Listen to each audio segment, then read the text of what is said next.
When did a Big Mac combo become more expensive than a sit-down restaurant meal? When did the brand that promised billions and billions served to working families suddenly price out the very people who built its empire? If you've walked into a McDonald's lately and walked right back out after seeing those prices, you're not alone and you're not crazy. Something has fundamentally broken in the McDonald's equation, and it's not what you think. For decades, McDonald's was simple. It wasn't fast casual. It wasn't premium. It was the place you could walk into with crumpled bills in your pocket and still walk out full. The whole system was built on that promise. Standardized patties, frozen fries, tightly engineered kitchens, and a menu you could basically recite from memory. Big Mac, Quarter Pounder, fries, Coke, Happy Meal. It didn't matter if you were in St. Louis, Tokyo, or a random town off the interstate. The burger tasted the same and it was cheap. If you were a kid, McDonald's might have been your first restaurant. A Happy Meal, a toy, a birthday in the play place, that was the magic. If you were a working parent, it was the safety valve on nights when you were too tired to cook. Not special, not healthy, but reliable and affordable. That was the empire. Not gourmet food, but mass trust at a low price. Behind that warm, simple image, the business model was razor sharp. McDonald's didn't just sell burgers, it sold a system. The company bought or controlled prime real estate, then franchised the restaurants to local operators who paid rent and fees. Headquarters made money whether you ordered a McDouble or not. The food itself was engineered to be cheap and consistent. The famous dollar menu and value items took thin margins or even losses on certain products because they drew people in. You'd come for the $1 drink, leave with a full meal. Volume made up for tiny margins. That model only works if the cheap treat identity stays intact. For most of McDonald's lifetime, it did. Then the 2000s, 10s, and 2020s hit like a slow earthquake. Costs went up across the board. Wages, beef, potatoes, rent, energy. At the same time, competition got smarter. Fast casual chains offered better food for a little more money. Delivery apps turned every restaurant into takeout. Health trends made fried, salty food a harder sell to some customers. McDonald's response looked logical on paper. Raise menu prices, introduce more premium items, and lean hard into technology to squeeze more value out of each customer. But each of those fixes pushed them a little further away from the thing that made them untouchable. Look at the prices. Before the pandemic, you could still find true value menus. Burgers and drinks for around $1. Basic combos comfortably under $7 to $8 in many places. In the early 2020s, menu prices in the US climbed dramatically. In a lot of cities, it became normal to see Big Mac or Quarter Pounder meals above $10. In some high-cost locations, people started posting receipts showing combo meals creeping into the $14 to $18 range with tax. Those viral screenshots weren't the average everywhere, but they captured a real feeling. The psychological line had been crossed. McDonald's was no longer the cheap default. Suddenly you heard sentences like, "If I'm paying that much, I might as well go to a real restaurant," or "For this price, I can buy groceries." When ordinary people, especially families, start doing that math, you're not just nudging prices, you're eroding the entire foundation of the brand.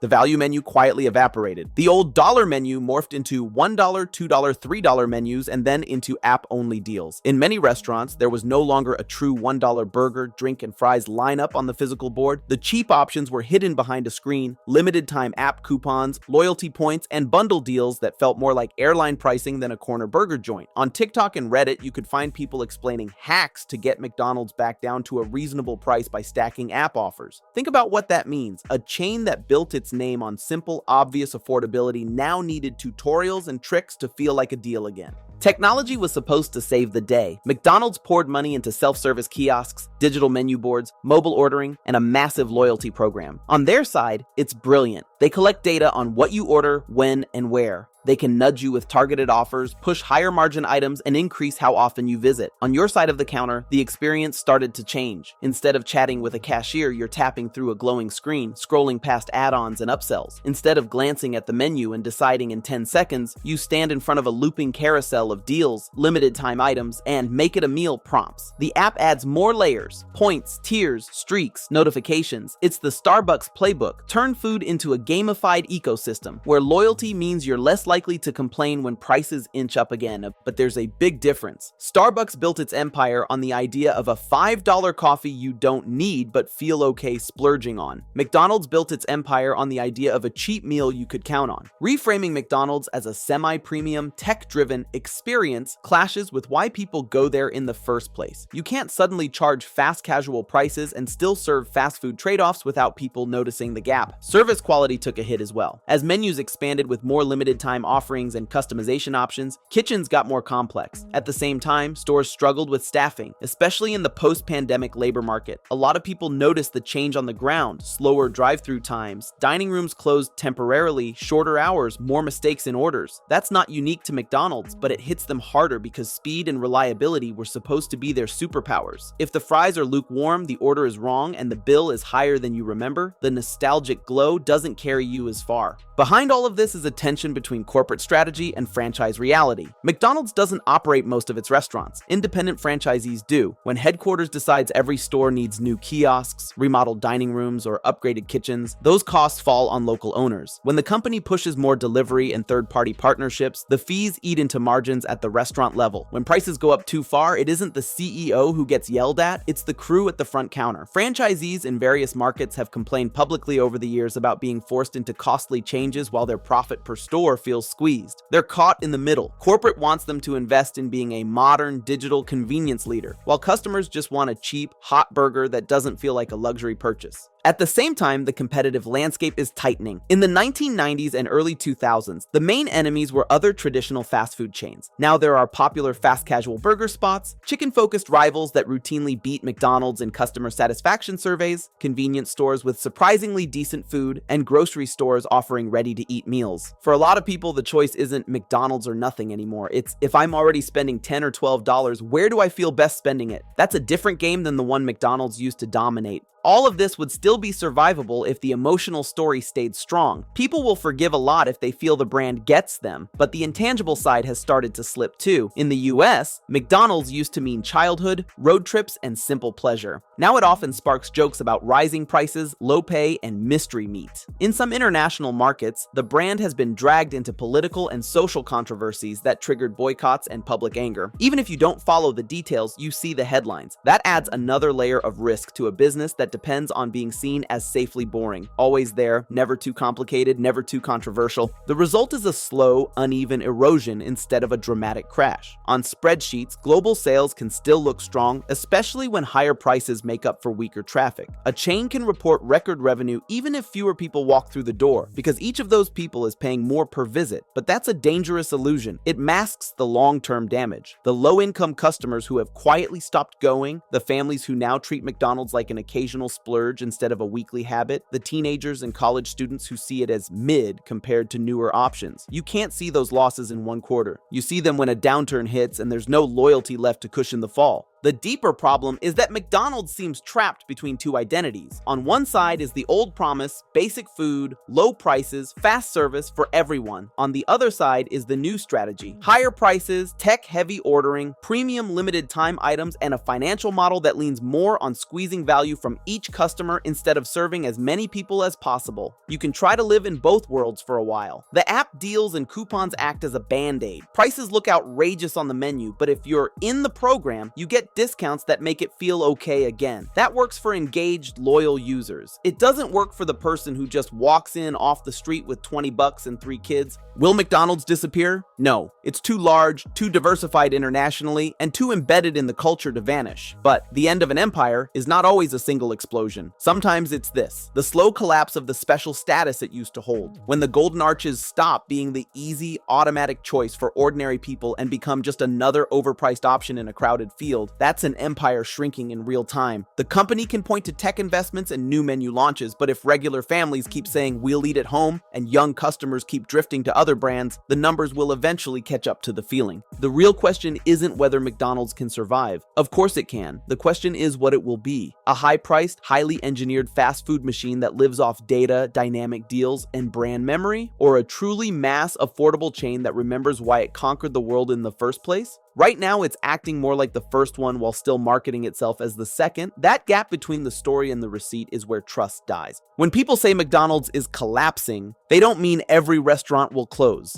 They mean the empire that once owned the low end of eating out. The unbeatable combination of cheap, fast, and familiar is cracking. And once that space opens up, someone else will fill it. Maybe it's a new chain, maybe it's local spots, maybe it's people going back to their own kitchens. But in every direction, the same quiet message is spreading. For what it costs now, McDonald's just isn't worth it anymore. And for a company built on being worth it for almost everyone, almost all the time, that's the most dangerous collapse of all.